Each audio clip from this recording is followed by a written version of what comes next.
You've seen him on TV. You've seen him in the Senate. You've seen him running for president. One of my favorite politicians and actors of all time, Fred Thompson. Welcome to the Gary Snyder Show. Thank you, Gary. I appreciate that.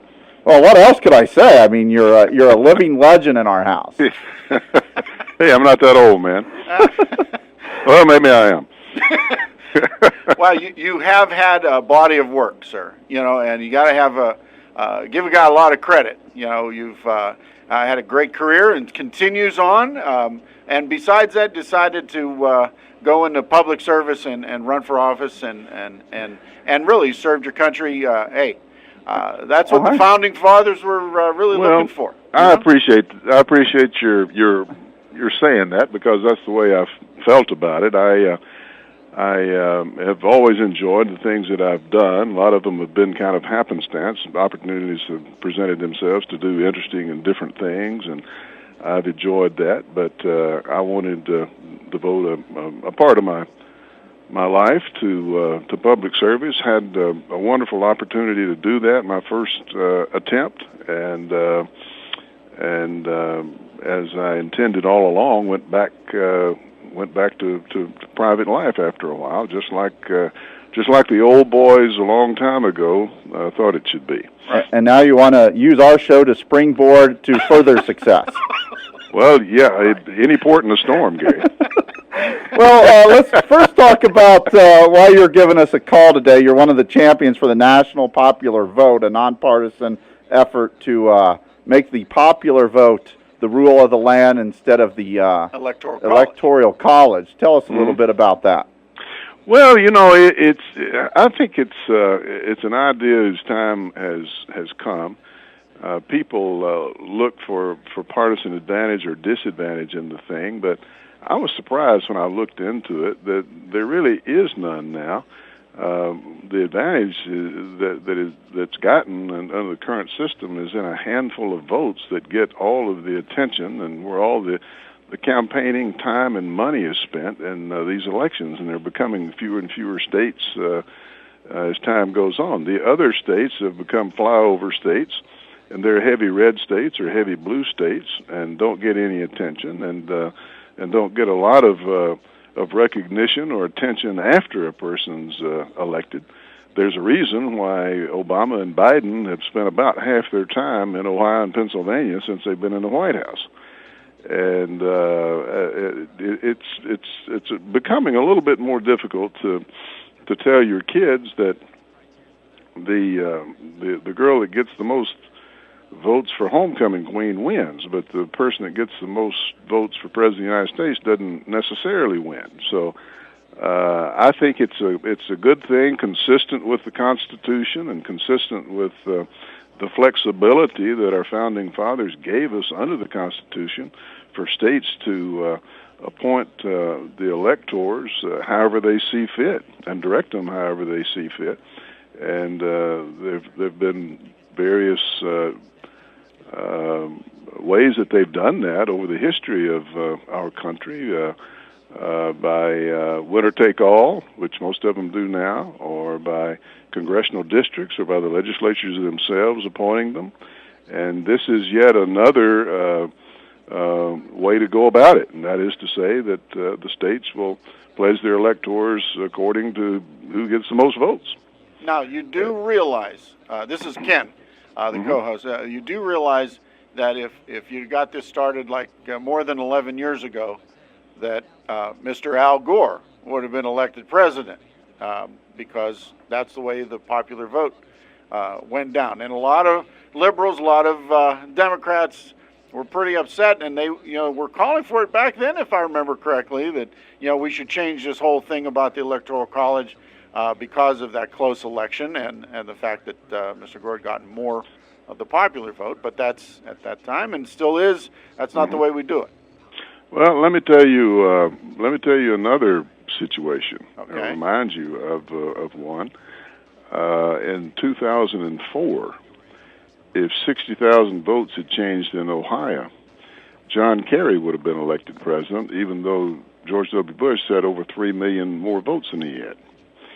So it can work both ways. How it's happened? It's happened 4 times in our history. It's almost happened about 5 additional times, and you can't predict whose benefit it's going to inure to. But I don't really think. It comes down to this: the president of the United States has got enough on his or her plate going into the future with the things that we're facing, the tough leadership things that we were going to have out of our president if we survive as the country that we grew up in. And saddling someone with the additional burden of going into office when somebody else got more votes is a luxury I don't think we could afford anymore. I think it goes to the cynicism that people have toward politics and their elected officials. And I think it's an additional burden the person carries into that office that is really unnecessary. We're not electors back when our founders set this thing up were supposed to be a deliberative body. Of course, they're not anymore and haven't been for a long, long time. But as I say, unlike the provision in the Constitution regarding the Senate, for example, which is non-democratic to an extent, this was provided for by granting the states flexibility to do it the way the states wanted to do, and they can join this compact or not. But I think that if you're looking at it from the long-term benefit of the country, and you take away the current politics of it and try to figure out who it's going to benefit and not, which you won't be able to do.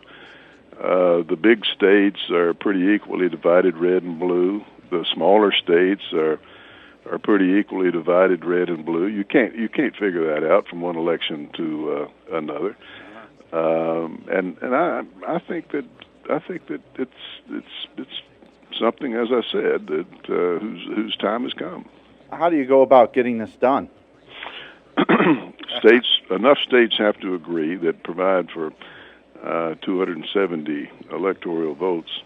A majority of the electoral votes of these state legislatures have to agree to join a compact that says that agrees to cast their electoral votes for whoever gets the most votes.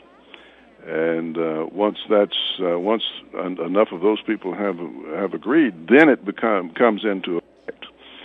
And so then, if people abide by, the compact, when you have the next election, most votes wins. So it would have to be done by individual states. Are you trying to focus on specific states to get the ball rolling? Well, I think that yes and no. I think that not any handful of specific states, but most states.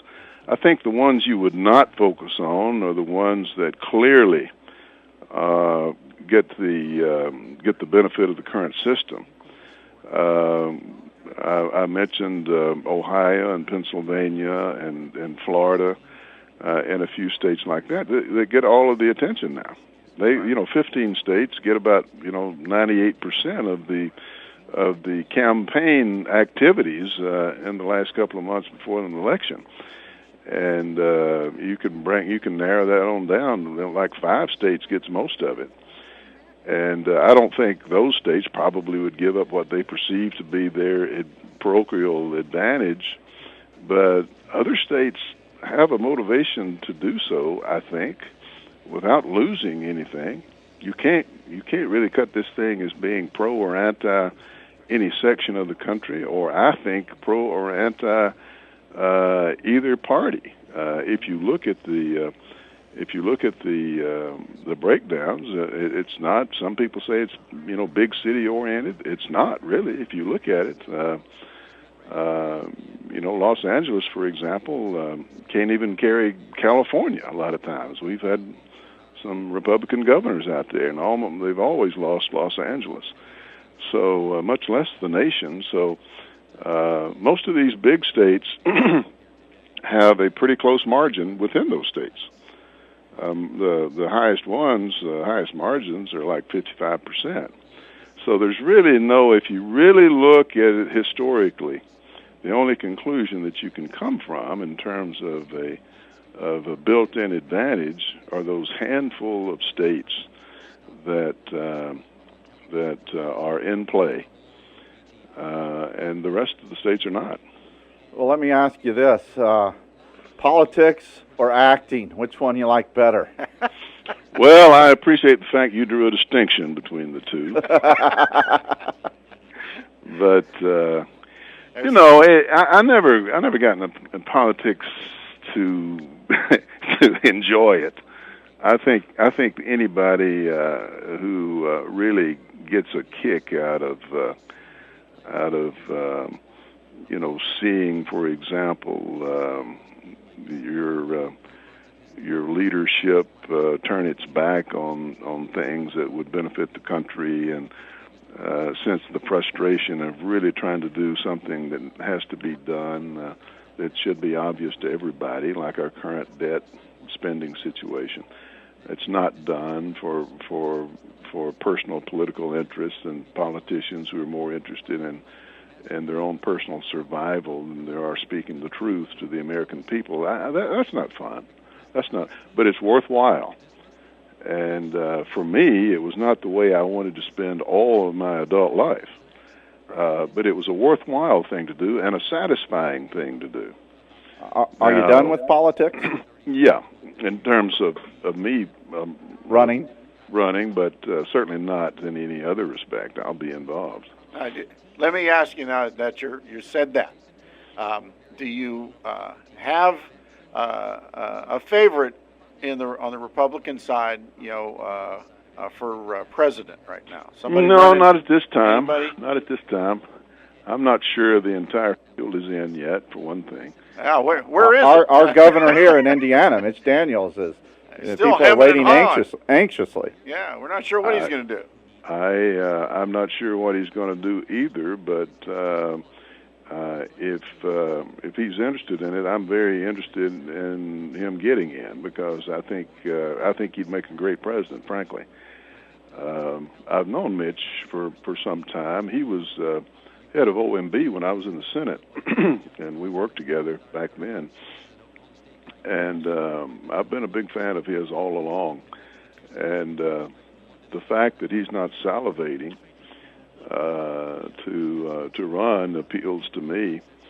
But you know, that's just me. It didn't serve me too well, I suppose, not to salivate over it.